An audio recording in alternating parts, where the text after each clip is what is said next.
Dit programma wordt mede mogelijk gemaakt door Blauwendaal, Sanidump en Kleven en Zonen.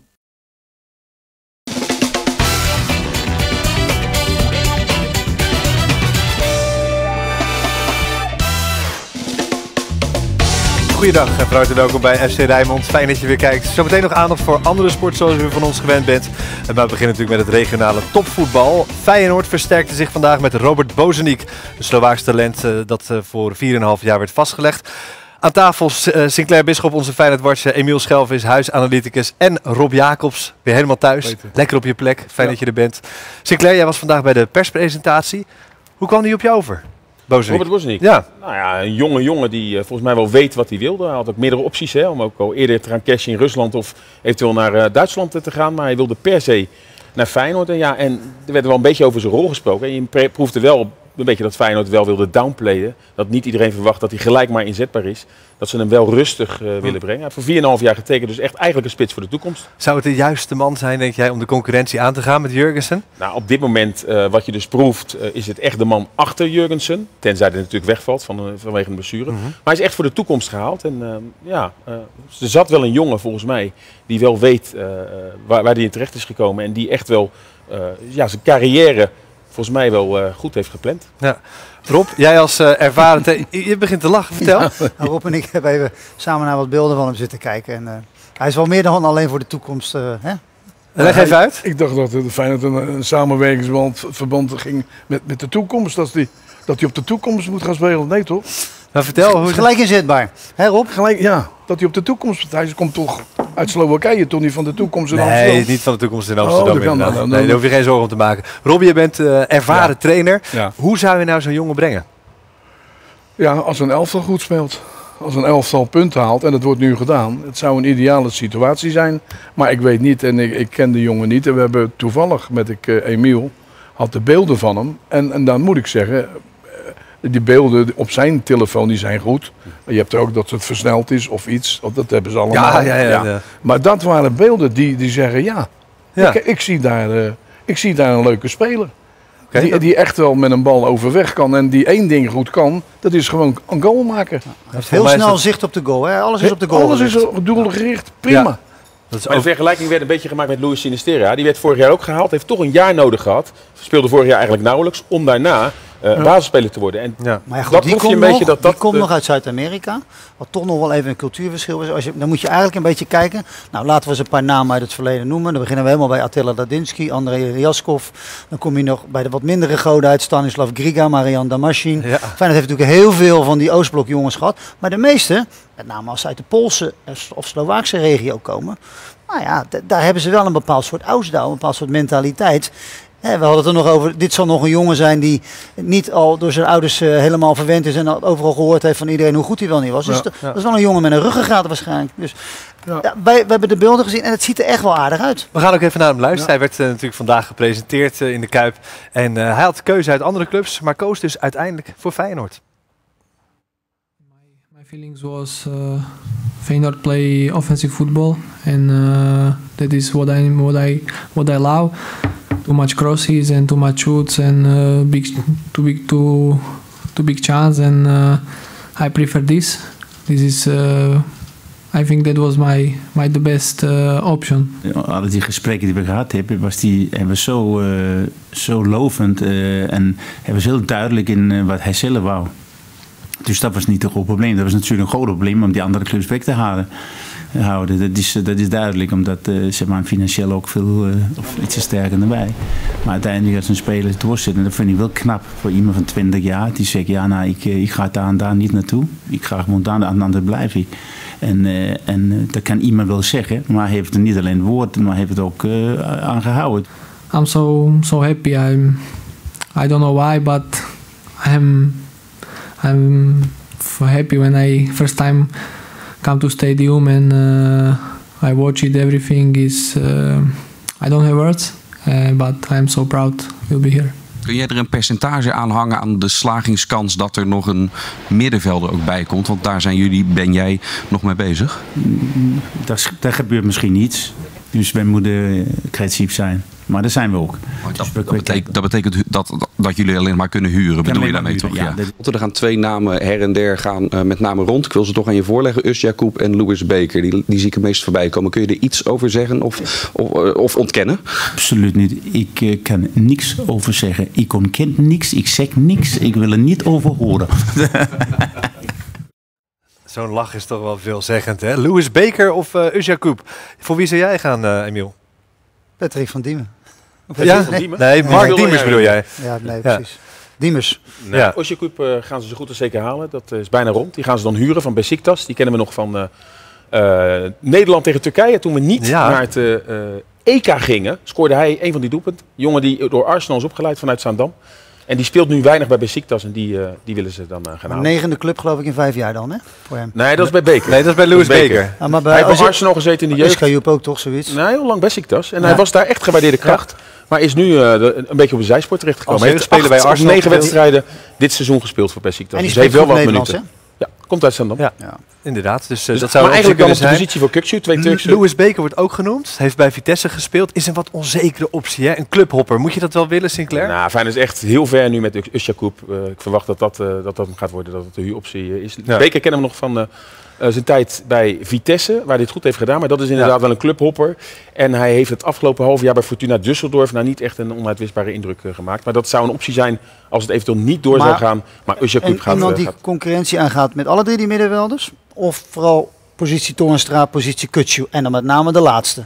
Nou ja, we zagen afgelopen weekend in Almelo dat er geen enkele middenvelder op de bank zat. Nu Tapia geblesseerd is en Ayoub en Burger weg zijn. Hallo, dus Eureka, ze hadden plotseling Rick Karsdorp maar de verwachting is wel dat hij binnenkort wel weer de rechtsbackpositie eventueel in zou nemen. In ieder geval concurreert.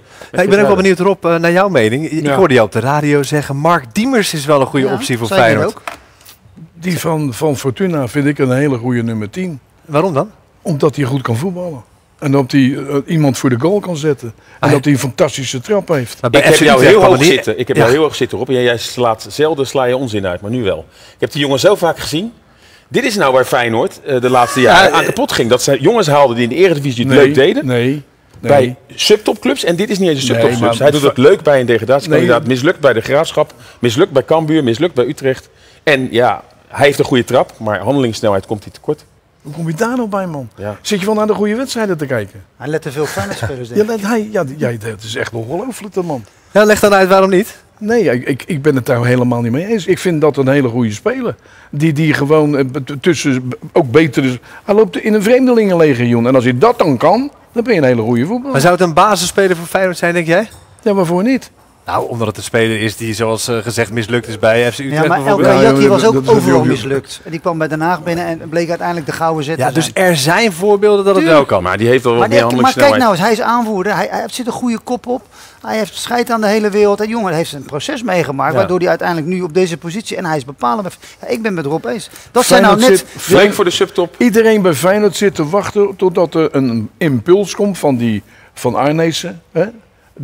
Die heeft dan weinig te melden. Dat blijkt dus wel weer. Dat de portemonnee. Hoezo heeft hij weinig te melden? Nou, hij zegt helemaal niks. Nou, hij zegt niks. Hij mag wel een tipje van de sluier. We zitten allemaal te wachten. Iedereen bij Feyenoord zit te wachten dat er iemand in het eerste elftal gaat komen die direct een kanje wordt. Ik moet zeggen, een kanje is. Maar dat zou Jacobs toch ook kunnen zijn? Dan laten we nou eerst even voor die spits hebben. Dan laten we daar nou met z'n allen mee even... Ik vind hem juist heel erg open. We zijn natuurlijk Marten Vergeel gewend. En die zei eigenlijk heel veel, maar dan eigenlijk ook weer heel weinig. Ja. Maar als je juist Arnessen, die geeft wel aan hoe dat allemaal gegaan is. Op onze website staat ook het hele interview. Maar volgens mij hou jij wel uit zijn woorden dat we wel heel erg warm zitten met Jacobs. Ja. En die gaat het ook wel worden. Deze. Gaan we nog even naar de wedstrijd. Daar was inderdaad een gebrek aan middenvelders ineens op de bank. En zou Karsdorp trouwens nog een optie zijn voor dat middenveld? Denk jij, Sinclair? Nou, die heeft hij altijd gedaan, hè, in de jeugd.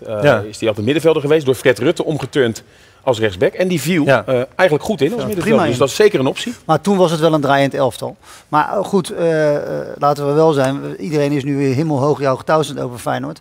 Als was Mauro Junior die bal niet op de kiets van Justin Bijlo schiet, staat Feyenoord gewoon met 2-0 achter in de rust tegen Heracles. Ze hebben heel weinig te vertellen, schiet hij niet 1 keer op de goal. De mist was afgelopen dinsdag een zegen voor Feyenoord, anders waren ze daar ook gewoon onderuit gegaan. Ik vind het ook geweldig dat ze zo hoog staan en dat ze inmiddels weer een beetje wat van het verloren gegaan terrein hebben teruggewonnen. Maar het is heel wankel, hè? Het lijntje, het valt allemaal gelukkig het goede kantje op. Ja, en die corners, hè? Die situatie, twee goals uit een corners krijgen ze dan tegen Heracles. Wat gaat er nou precies mis, Sinclair, bij die corners? Nou, niet dekken, wat denk je daarvan? Feyenoord kiest ervoor om in die zone van 5 meter daar te gaan staan. En die Rosman, hun beste kopper, die laten ze dan helemaal vrij. De laatste weken vind ik wel vaker dat Feyenoord toch wel uit hoekschoppen veel kansen. Ook tegen Utrecht die gewonnen wedstrijd, ondanks voor de winterstop. Dus daar moet echt aan gewerkt worden. Feyenoord houdt ook niemand bij de palen. Advocaat gaf aan dat de keeper daar een belangrijke rol in heeft. Dus Bijlo wil ook niemand bij de palen. Terwijl je wel ziet, dat zag je ook bij de kans van Bottegien in de eerste helft. Toen had Heracles wel iemand bij de palen, dat wel is. Ja. En sterker nog, dat moet als je zonnedekking doet. Ja. Die tweede goal die jongen maakte, was een prachtige goal. Ja. Die maakt hij nooit meer. Nee, waarschijnlijk. Dan kan je 10 keer met hem oefenen. Daar schieten ze alle 10 de tribune in. Nee, maar hij komt helemaal goed en het is een prachtige goal. Maar hij komt wel vrij na een corner. Maar de 1-0 voorsprong tegen Fortuna wordt het ook door 5 spelers van Feyenoord niet aangepakt. Wordt er niet 1-op-1 verdedigd. Laat maar het gewoon toe. Ja, dus wat zou jij doen? Nee, maar hij wordt daar gedekt door Berghuis. Berghuis staat op die man die dus al eerder heeft gescoord. Vanaf die positie in een corner staat Berghuis bij hem. Die krijgt een zetje, is meteen helemaal weg. Die denkt, laat maar zitten. En vervolgens schiet hij hem, zoals jij terecht zegt, briljant in. Ja. Nou ja, daar moet nog discipline in komen. Want anders kan je zomaar ook wedstrijden weer gaan verliezen, hoor. Wat zou jij tegen die jongens zeggen om dit soort momenten te voorkomen? Om het beter te doen bij corners? Ja, je moet gewoon afspraken maken. Je kijkt naar de lengte wat erbij komt. En dan ga je gewoon... Je hoeft niet altijd een hele groot... Een klein ventje erbij. Al doet hij maar dit en breng je hem uit de balans. En is het kansloos. Maar als je helemaal niks doet, krijg je problemen. Krijg je dit soort dingen, en een keeper... En Bijlo kan dat heel goed. Een bal in de 5 meter moet van hem zijn. Ja. En daar zit hij. Want hij zat er ook een keer naast met een voorzet. Ja. Maar dat bewijst wel van hem dat hij durft. En het is echt in de lucht echt een sterke speler. Ook. Ja, Bijlo bevalt dus wel als opvolger van Kenneth Vermeer. Ik vind Bijlo een goede keeper natuurlijk. Ja. Geen twijfel. Ja, daar is geen twijfel over mogelijk inderdaad. Ja. Zal ook morgen weer spelen natuurlijk tegen Fortuna Sittard. Een reis van 150 kilometer. Ja. 4 uur in de bus en dan voor 23 minuten het is wat, hè? Voetballen. Hoe bereid je een team daarop voor? Want je moet wel meteen scherp zijn vanaf het begin natuurlijk. Als ze net zo gaan spelen morgenavond als de tweede helft Heracles... wordt Fortuna uitgeschakeld. Ja, maar Feyenoord lijkt in het begin nog helemaal niet wakker te zijn soms. Nee, maar we hebben droom op het bord. We hebben droom op het bord zitten. Ja, dan nemen ze iets te letterlijk, bedoel je? Ja. Oh ja, de weersverwachting van Limburg morgen is buien en veel wind. Ja, dus het wordt weer een iets andere weersomstandigheden. Ja, je weet maar nooit natuurlijk. Ja, dat kan nou wel eens een keer met dat slechte veld heb je met allerlei randfactoren te maken. Ja. Maar misschien, jij deed op de radioanalyse. De eerste, je kijkt nog eens naar de allereerste balomwentelingen. Wat is Feyenoord daar in hemelsnaam aan het doen? In plaats van dat ze naar voren lopen, gaan ze ingewikkelde combinaties. Senesi verspeelt hem dan in de hoek. Die krijgt weer een rotbal van Malasia. Die daarvoor ook weer een rotbal van Jorgensen heeft gehad. Dan denk ik werkelijk, waar zit je dan in? Hoe begin je een wedstrijd? Ja. Naar voren, vastzetten. Het is een slecht veld, zet ze vast. En daarom is het zo knap van Dick Advocaat wat iemand dit elftal doet. He, dat ze dan toch de tweede helft dan dat ook weer op die mat kunnen leggen.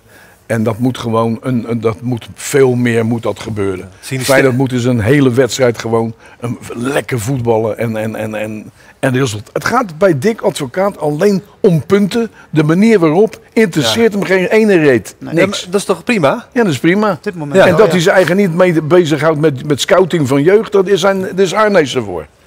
Ja, dus uiteindelijk Rob, uiteindelijk moet je wel, je zegt net terecht, lekker voetbal. Je moet wel een bepaalde modus van voetballen hebben. Want je kan niet constant op het geluk blijven rekenen. Als je in dat soort fases zoals Heracles heeft gehad en Fortuna heeft gehad, kan je ook een keer aan de andere kant van je medaille komen zitten. Ja, maar en dat moet je wel meer en meer gaan uitsluiten. Hij kreeg toen hij naar Utrecht ging, kreeg hij ook een hele goede fase.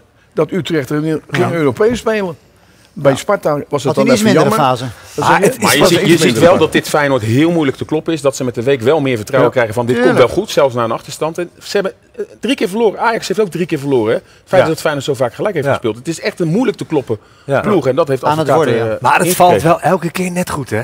Ja, maar dat dwing je, het klinkt misschien ook cliché, maar dat dwing je echt wel af. Want het kan niet zo zijn dat je altijd maar zogenaamd nu onder Advocaat dat het wel ineens aan de goede kant komt. Dat heeft hij zelf wel afgedwongen. Dat is een echt een slap draadje, hoor. Het is een slap draadje, maar hij krijgt dus nu weer meer munitie. Doordat hij een spits erbij krijgt. Hij krijgt een middenvelder erbij. Er zijn spelers die weer fit komen. Haps komt terug. Karsdorp is weer fit. Dus wat dat betreft heeft hij nu wel wat om te kiezen. En het kan het alleen maar beter worden. En vind je Jorgensen al dan 100? Ik vind Jorgensen geen 100%. Die is hooguit 85%. Kan zichzelf geen pijn doen. Ik zie zijn eerste bewegingen bij Heracles uit dat ik echt denk... Is dat kunstgras? Is dat jouw vorm? Die heeft toch het vertrouwen weer terug? Alles is nog goed nu. Nou. Dan zie ik hem weer niet goed in die bal komen. Weer duels verliezen. Weet je, hij moet de aanvalsleider zijn. Wat dat betreft is Boženík wel kunstgras gewend. Dus die zal nooit zullen op kunstgras. Want bij Zelina speelde hij altijd op het enige wat hij niet gewend is met publiek te spelen. Ik zie alleen maar die beelden kijken zonder publiek. Ja, dat is even wennen. Daar moet je even aan wennen met publiek spelen. Maar dat komt wel goed waarschijnlijk. Hij kende de Kuip ook en was echt geïmponeerd door alle beelden. Maar kunstgras is hij gewend, maakt hem ook niet uit welke ondergrond.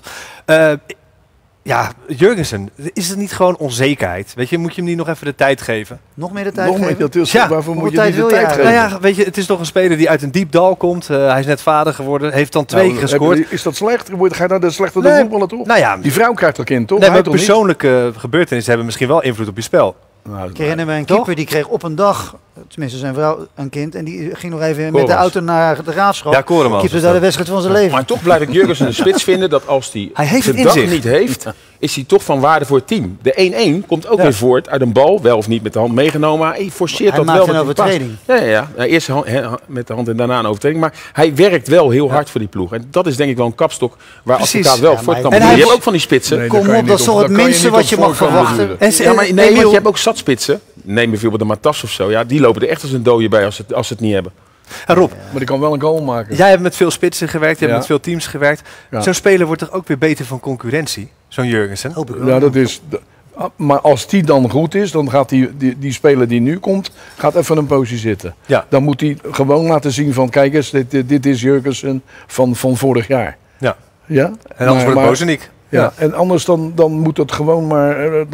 haal hem er dan maar af en laat hem dan maar weer als pinchitter erin komen. Dat is toch geen probleem. Hij verdient een geweldig salaris. Zou je dat kunnen als pinchitter, denk jij? Ja, waarom niet? Daar wordt het er ook voor betaald om hij heeft vorig jaar een selectielid. Als hij op dit moment niet zou leveren en Boženík bewijst zich de komende weken, dan gaat dat toch op zijn naam. Hij heeft toch vorig jaar niet bewezen samen met Van Persie. Het vernuft wat er op dit moment niet bij Feyenoord is, was Van Persie. Hij liep gewoon Van Persie in de weg. Ja. Zo erg was het. En dat bedoel ik. Maar als hij dan nu moet hij er staan. En we hebben het over Fortuna. We hebben het over Heracles. Wat is dit? Ja, eigenlijk, je hebt wel een punt inderdaad. Ja, dan moet hij uitblinken. Dan moet hij balvast zijn. Ja. Als een speler balvast is, kan je verder voetballen met hem. Hij is niet balvast, hij verliest ze. En dat is zo jammer. Kijk, Berghuis heeft het ook wel een beetje, dat hij een beetje aan het fladderen is. Maar die zorgt wel ineens voor de beslissing. Die heeft altijd het vermogen om in situaties toch ineens weer iets briljants te doen, waardoor Feyenoord zag je inderdaad in de tweede helft voorzetten. Ja, en dat is zijn waarde. En dan moet je dat andere slechter mee verdedigen, want hij gaf weer zo'n dramatische terugspeelbal ook weer. Oh, die Berghuis, dat blijft hij me doen. Maar dan staat er wel veel tegenover. Nou ja, en dat blijven de rekensommen. Sinclair, er was ook nieuws vandaag over Feyenoord City. Het moet allemaal goedkoper, het moet efficiënter, er moet veel meer beton in plaats van staal. Blijft er nog wel wat over van het iconische stadion dat ons beloofd is? Het antwoord geef je zelf al. Hè? Als je het allemaal goedkoper en efficiënter moet, ga je dus met andere materialen werken. Dan gaan ze bijvoorbeeld met toch veel meer beton werken dan bijvoorbeeld met staal. Ja, dan wordt het allemaal veel minder iconisch. En is het wel de vraag of dat dan wel het stadion is dat Feyenoord zo graag zou willen. Ja, en is het financieel nog wel? Weet je, worden die doelstellingen nog wel gehaald? Dat is ook de vraag. Ja, dat wordt herberekend. En dan verwachten ze nu komende zomer daadwerkelijk dan te kunnen bedenken of het allemaal financieel echt haalbaar is. Dus er is toch wel weer wat vertraging is er opgelopen. Komt het er nog, Emile? Stadion? Ik weet niet, ik hoop dat zolang ik leef dat het nog aan de orde komt. Nee, maar ja, dan mag ik wel opschieten. Nee, natuurlijk niet. Ja, inderdaad, onder de hand wel. Zo lang duurt het al. Het is echt zo on-Rotterdams. Maar goed, ik moet eerlijk zeggen, ik krijg er steeds minder vertrouwen in. Ik spreek nog wel eens wat mensen die aandelenpakketten moeten verkopen. Die zijn er nog niet zo heel veel kwijt. Dus die business case, dat gaat het ook niet echt worden. Nou, het is een rommeltje bij Feyenoord. Daar hoeven we het niet meer over uit te wijden. Dat weten we onder de hand. Je ziet vandaag ook weer in de Telegraaf, wordt er weer stemming gemaakt tegen de vrienden van Feyenoord. Die dan met Sjaak Troost, die willen inderdaad helemaal Sjaak Troost niet terug in de Raad van Commissarissen. Die willen eigen zakelijke mensen daar neer gaan zetten. Die verstand hebben van met name zakelijke dingen, dus met andere woorden niet de technische zaken, maar goed, waar ze namelijk zelf vrij goed in zijn, waar ze zelf ook allemaal geld mee hebben verdiend. Kortom, op dat terrein blijft het rommelen. Maar die vrienden van Feyenoord, die liggen onder vuur, die liggen onder een vergrootglas. Is dat terecht, vind jij? Nou, ik vind van niet, want Ze worden nu als een soort van slechte vrienden weggezet. Er wordt zelfs gezegd van, joh, voor hun is het alleen nog maar fijn om rendement zo te maken. Ik ken een aantal van die gasten. Dat zijn echte puurzang Feyenoorders. Die hebben ook destijds geld gegeven om die club mede te redden. Die denken echt niet alleen maar van, ik ga er rendement uithalen. Maar praat je niet in hun belang nu? Ze hebben 49% van de aandeelers, ze hebben niks te zeggen. Ze zitten met ondertal in de Raad van Commissarissen. Kunnen ze helemaal geen machtspositie uitoefenen. Maar het wordt wel geschreven vandaag in de Telegraaf. Hoe kijk jij daarnaar, Sinclair? Nou ja, allebei hebben ze natuurlijk hun belangen. Dus wat dat betreft is het heel moeilijk in te schalen. Maar hij zegt 49%, daar hebben we niets voor te zeggen. Tuurlijk wel. Ja, in de omgeving, maar ze hebben in de daadwerkelijke en ook uitvoering... via het Stico en alles hebben ze ook... nee, de Stico bepaalt dat, maar daar zit een eigen parochie in. Daar zitten die vrienden niet in. Ze kennen alleen mensen daarbinnen. Ja, natuurlijk heeft dat met elkaar contact en dat maakt de wanorde. Weet je wat mij zorgen baart in het voetbal? En dat zag je, want dat is een bruggetje naar Sparta. Fortes gaat nu natuurlijk nu naar Sparta. Eigenlijk werkweigering loont. Dat zie je nu bij Bergwijn, die dan niet wil spelen. Zogenaamd, ja, of het nou waar is of niet. Maar die wil naar de Spurs inderdaad. Veldwijk, die wil naar Jeonbuk Hyundai in Zuid-Korea. Die loopt er als een dooie bij op het trainingsveld en die krijgt ook zijn zin. Is dat een nieuwe tendens, Rob? Nou, het is niet te open. Maar de tendens die is ook ingezet in het begin van het seizoen. Dat het op een kunstgrasveld voor een aantal spelers niks is. En dat ze dan met een Europa Cup wedstrijd gewoon thuis mogen blijven bij Feyenoord. Ja, oké, dus dat is ook een onderdeel inderdaad. Ja, dat is ook een onderdeel, ja. Want je hebt toch gewoon te voetballen. Als daar een kunstgrasveld ligt, nou, dan ga je daar gewoon op voetballen. Maar hoe zou jij daarmee omgaan als trainer? Als dat soort spelers, weet je, als ze werk weigeren? Nou, eraf. Als ze werk weigeren, dat is toch ideaal om hem te ontslaan? Als je werk weigert. Maar Peter, gaat het natuurlijk ook om de afspraken die gemaakt zijn. Als er op voorhand afspraken gemaakt worden over als er een transfer komt. Fortis is onder bepaalde voorwaarden gebleven. Er werd gezegd, we gunnen jou een transfer. Snap je? Dus op het moment komt het echt serieus aan de orde. Ja, dan moet er onderhandeld worden. Nou, en dan is het een beetje een spel. Daar moet je ook niet zo ontzettend moeilijk over doen. Maar de spelers bepalen wel wat er gebeurt, hè? Het was gisteren dat is altijd al zo geweest, hoor. Bij PSV was het natuurlijk gewoon heel jammer van hoe heet die? Faber.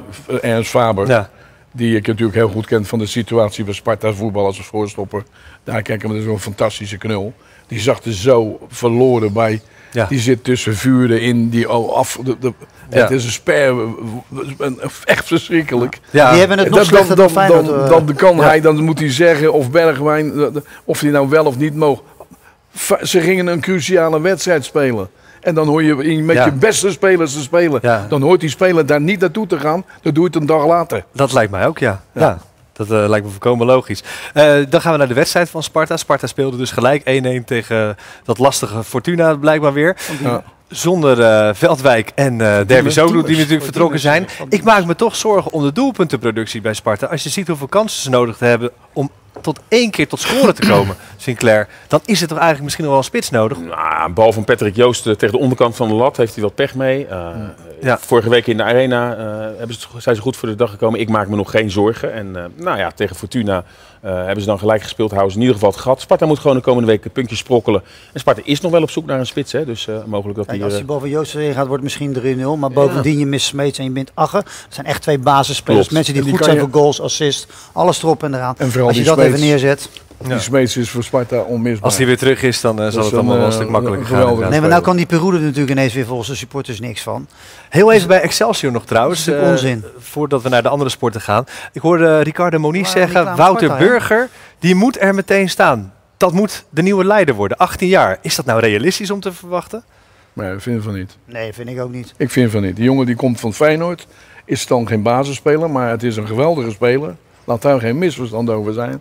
Die komt nu bij Excelsior, wat totaal anders is. Ja. En dan dat die trainer dan zegt, hij moet de leiding. Ik heb het ook gehoord. Ik denk, hoe kun je dat zeggen, man? Ja. Luigi en Fischer moeten zijn de leiders. Ja, maar die hadden ze toch al. Laat die jongen gewoon debuteren en laat hem 5, 6 wedstrijden staan. Ja. Ook al is het dan nog niet goed. Daar is hij mee gediend. Hij moet voetballen, maar niet iemand... En vrij in zijn hoofd. Gewoon vrij in zijn hoofd. Duidelijke taal van Rob Jacobs. Dank jullie wel. We gaan naar de overige sporten. En dan gaan we zometeen naar een portret van Lucinda Brandt, veldrijdster. Zij won gisteren de wereldbekerwedstrijd in Hoge Heide. Stoomt zich nu klaar voor het WK van komende zondag. Maar we gaan eerst naar Feyenoord basketbal. Dat onder leiding van Toon van Helften uitstekend begon aan het nieuwe seizoen. De vraag is, hoe staat het er nu voor? Een thuiswedstrijd voor de basketballers van Feyenoord basketbal. Het is overbodig om te zeggen in welk tenue zij spelen. De tegenstander is Leeuwarden uit Friesland. In totaal doen er 10 ploegen mee in de eredivisie van het basketbal. Feyenoord staat knap 4e. Leeuwarden staat 9e. Dit zou normaal gesproken een makkelijke overwinning moeten worden voor de ploeg van Toon van Helfteren. Eerste score van de wedstrijd, gemaakt door de man met rug nummer 32, Amerikaan Keyshawn Woods. En hij is een van de beste spelers bij Feyenoord. Hier heeft hij weer de bal. Woods met de volgende score overgekomen van Ohio State. Daar speelde hij ook al met rug nummer 32. En aan de hand van Woods loopt Feyenoord uit naar een ruime voorsprong op weg naar de 10e overwinning in 16 wedstrijden. Knappe dunk daar, Willem Brandwijk. Handig als je 2,4 meter bent, een van de Nederlandse spelers in de ploeg van Van Helfteren. Een jonge ploeg in opbouw. Vergeleken met de traditionele top 4 in het basketbal komen ze wel wat fysiek tekort. Tegen Leeuwarden maakt dat niet heel erg veel uit. Het is niet voor niets dat zij 1 na laatste staan. Missen veel kansen, maar afgelopen week in de beker tegen Donar, de koploper, ging Rotterdam nog hard onderuit. Het werd maar liefst 92-58. De return volgende week is normaal gesproken een formaliteit. Kijk, met name dat rebounden, dat deed ons helemaal de das om in die wedstrijd. Hè. We werden helemaal weggespeeld. Het was bijna mannen van Groningen tegen de jongens van Rotterdam. En ja, dat is iets dat zullen we moeten verbeteren. Willen we echt mee gaan doen daar in die top. Het zijn ambitieuze plannen voor Van Helfteren, die zich sowieso met Feyenoord basketbal wel gaat plaatsen voor de play-offs. En misschien kunnen ze daar wel gaan stunten. Van Leeuwarden wordt gewonnen, 73-43.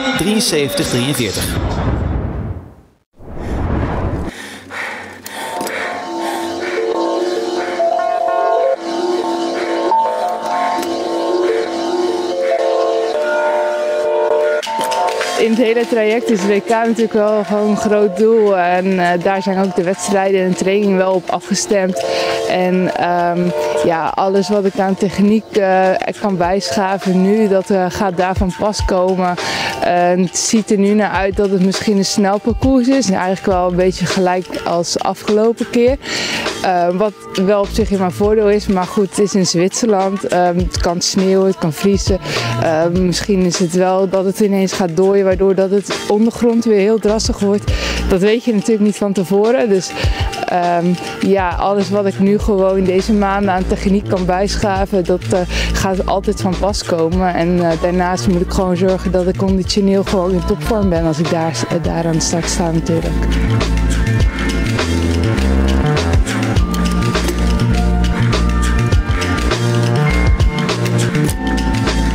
Komende zaterdag is het WK veldrijden voor vrouwen in het Zwitserse Dubendorf. Nederland heeft een aantal grote favorieten in huis voor de wereldtitel. Natuurlijk is de revelatie van het seizoen, Celine Alvarado, een kanshebber.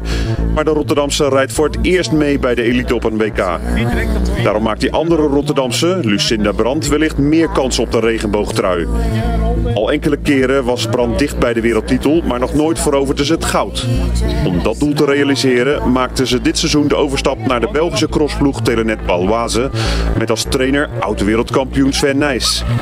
We volgden Brandt enkele weken geleden op een technische training, nog voor ze werd ontroond als Nederlands kampioen. En de eerste duw maakt de snelheid. Hè. Je springt op je fiets en hop. En nu duwen. Voilà. 1 voetje als nodig. Perfect. Kijk wat een verschil.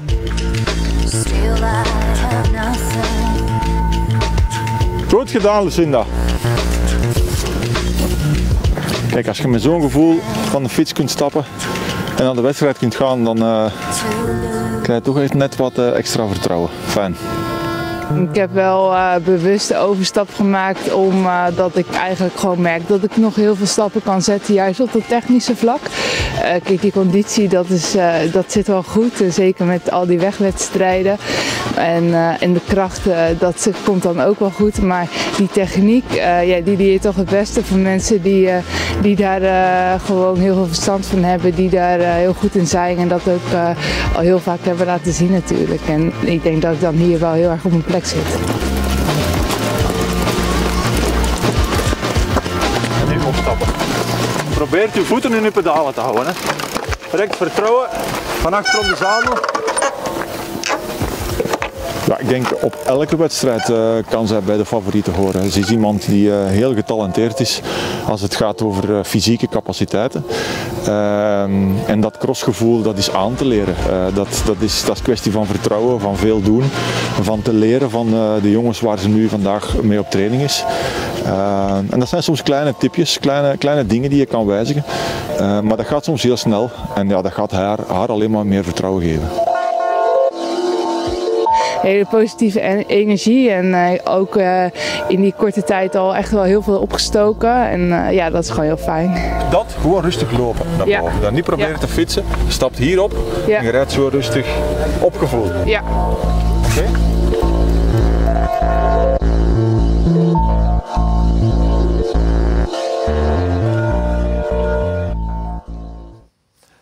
Lucinda Brandt samen met Celine Del Carmen Alvarado, een van de kanshebbers op het WK van komende zondag.